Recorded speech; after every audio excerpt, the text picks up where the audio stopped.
Well, the stories just keep writing themselves.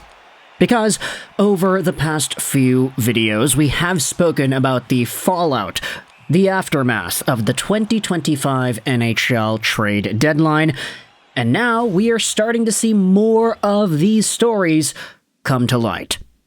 This is a simple video, but it goes over one of my favorite teams, the Montreal Canadiens, and an apparent trade that they did have the opportunity to make, but that in which they decided not to. And one, quite frankly, that they straight up rejected. The show is brought to you by ExpressVPN. Go out there and check out that first link in the description to save some money on your VPN, get some free months, and support this YouTube channel in the process. And we will also leave a link in the description to an article published on sportsnet.ca by one Eric Engels. Take a look at this. The Canadiens management wisely avoids the trade deadline trap. Now, trap. What exactly are we talking about here? Are we talking about a bear trap? Are we talking about M. Night Shyamalama Ding Dong? What are we discussing when it comes to the Canadiens trap?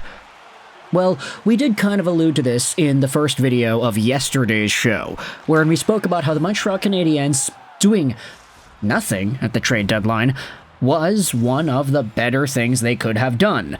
Sure, you could have traded away a Joel Armia. You could have traded away a David Savard. You could have traded away a Christian Dvorak. You could have traded away a bunch of these guys and grabbed yourselves some fourths or thirds or second-round picks even. Hell, those picks could even be good picks. You can grab good players in the 2025 or 6 or 7 NHL draft. But like some other guys taken in the 5th round, like the Josh Waz, for example, just because you draft a guy who happens to be good does not mean they are going to be an immediate impact maker on your team. How good is a 5th or a 4th or a 3rd round pick really going to be to the Montreal Canadiens in their current timeline of trying to remain competitive, trying to fight for that playoff spot, and trying to give their younger guys on the team right now a chance to shine?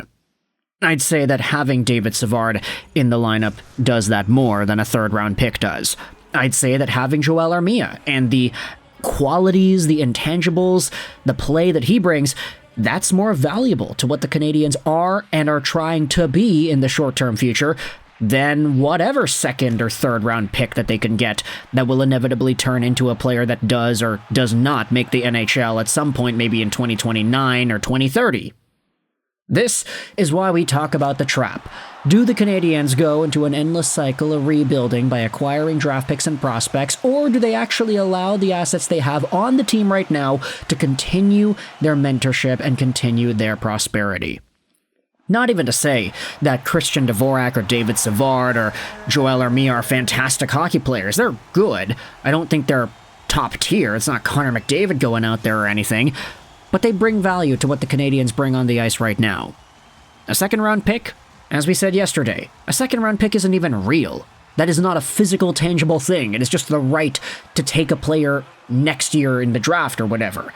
Which is why we dive into this article on sportsnet.ca. Canadiens management wisely avoids the trade deadline trap, and we talk about what exactly it is the Canadiens did. The Habs kept Armia, Savard, and Dvorak, even though it's possible, if not probable, they will allow all 3 to walk in free agency come July. Hughes said he made a promise to his team in September that it would be compensated for fighting to stay in the playoff race. It was a promise Hughes reaffirmed to Suzuki coming out of the Four Nations break. It was a promise he kept in deciding not to sell in a seller's market. I spoke with Nick. Kent Hughes said, "I told him it was on his shoulders and not to come here to tell us not to do this or that if you guys can't do what you need to do." And they won 5 games in a row after that discussion, and I think he had 13 points over that 5 games. We were happy to see that from the team, but also to see how Nick reacted as a captain. Talk about Captain Nick Suzuki, man. Literally going to bat and fighting for the rights of this team to remain in the competitive state that they are at right now. Again, Armia, Savard, Dvorak, these guys aren't Connor McDavid. They're not scoring beautiful goals every single night. But having these guys on the roster makes the team better than when they're not on the roster. It's as simple as that. And so the Habs proving to the management that, yeah, they can actually remain competitive. They can still be in the thick of it. They can still be in the mix of things. That is valuable.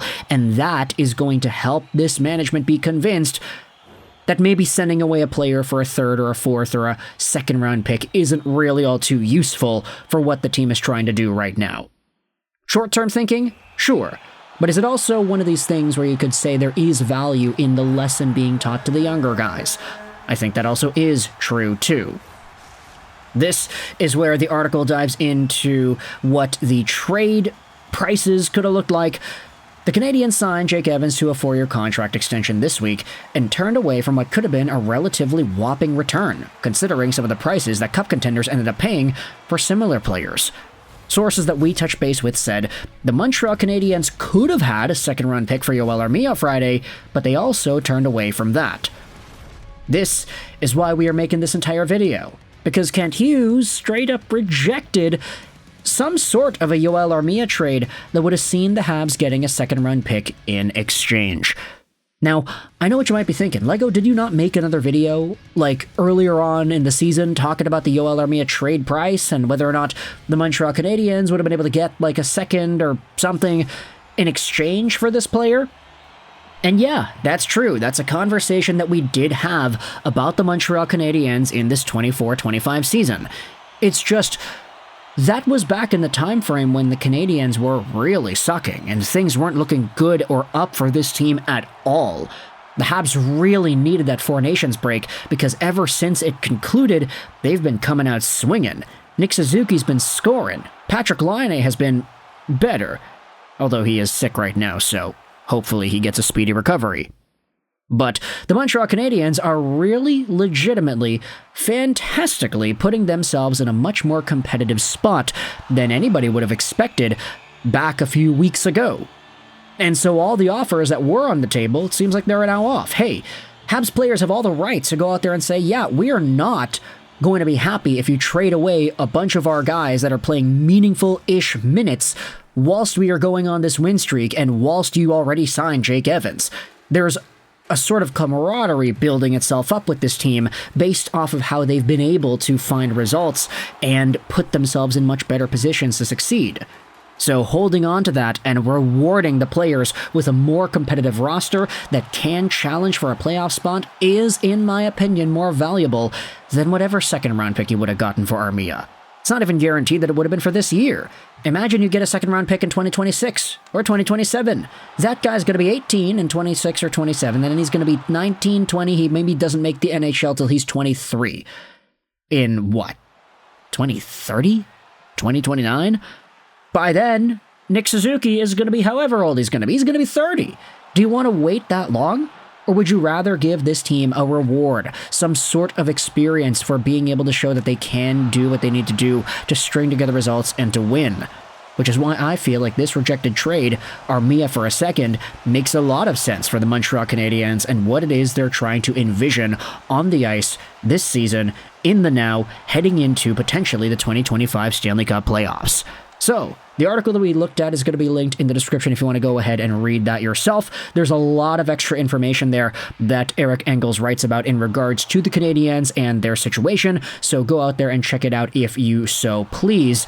Let me know your thoughts in the comment section below about this rejected trade for Armia. I hope you enjoyed this video, and bye.